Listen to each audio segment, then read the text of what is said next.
got to thinking the other day about TV shows.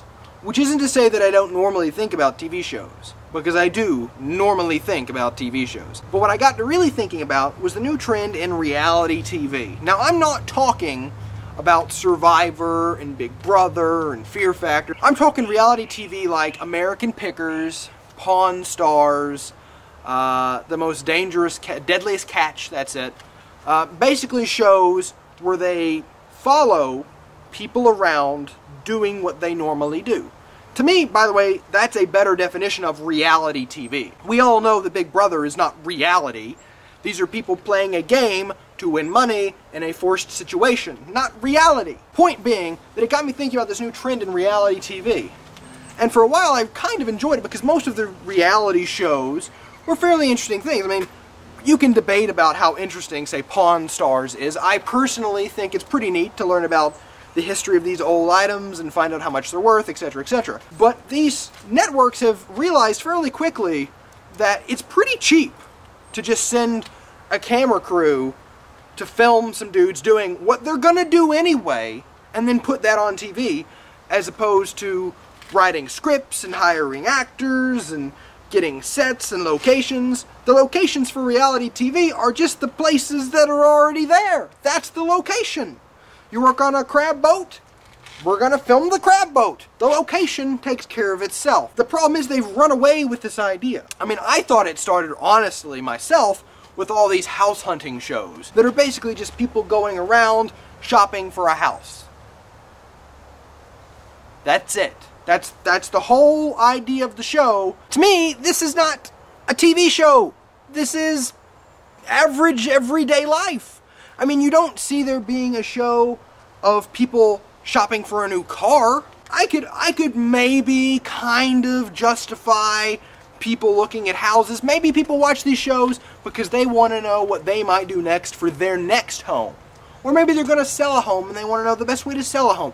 There could be a reason for this show's existence. Then I saw an advertisement for a new television show. I don't know what channel it's on. It could be A&E. It's called Last Chance Driving School. If you can't guess from the title, Last Chance Driving School, the show is essentially a camera crew filming the day-to-day activities of this driving school where people that are just shit drivers get sent as the last-ditch effort to get them back on the road, and these people suck at driving. That's the whole show. How is that a TV show? Why would you watch this? I can't comprehend that. There are so many good things on television to watch with people that act in cool sets and storylines, or there's movies, or there's reading, or there's anything, but watching people drive? This is a show? I get it. People are bad drivers. You know what? That's why people watched Cops. People watched Cops not because they liked cops. They watched Cops because cops chased people and they were bad drivers and they crashed and there were explosions or fireballs or attack dogs or something.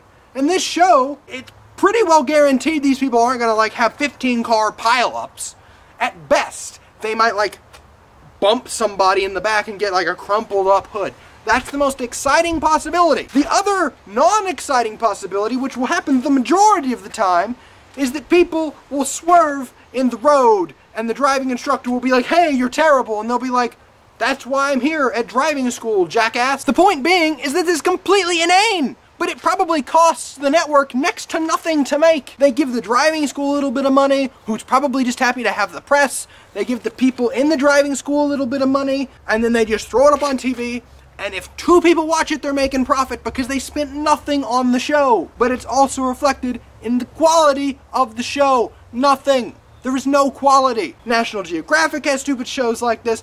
A&E, Spike, every television network is getting on the bandwagon of paying next to nothing for next to no quality and expecting you to watch it instead of, you know, demanding that they have some sort of quality control on things and give a damn about what you're watching. So as much as it's the fault of the corporations that are just being complete and total dillweeds by trying to shovel us crap and telling us it's wonderful and making huge profits, it's also your fault. You people that watch this. I'm guilty of watching some shows, Pawn Stars, American Pickers, I do watch some of these occasionally, and so I guess I am somewhat to blame. But I draw the line at stuff that's just total shit.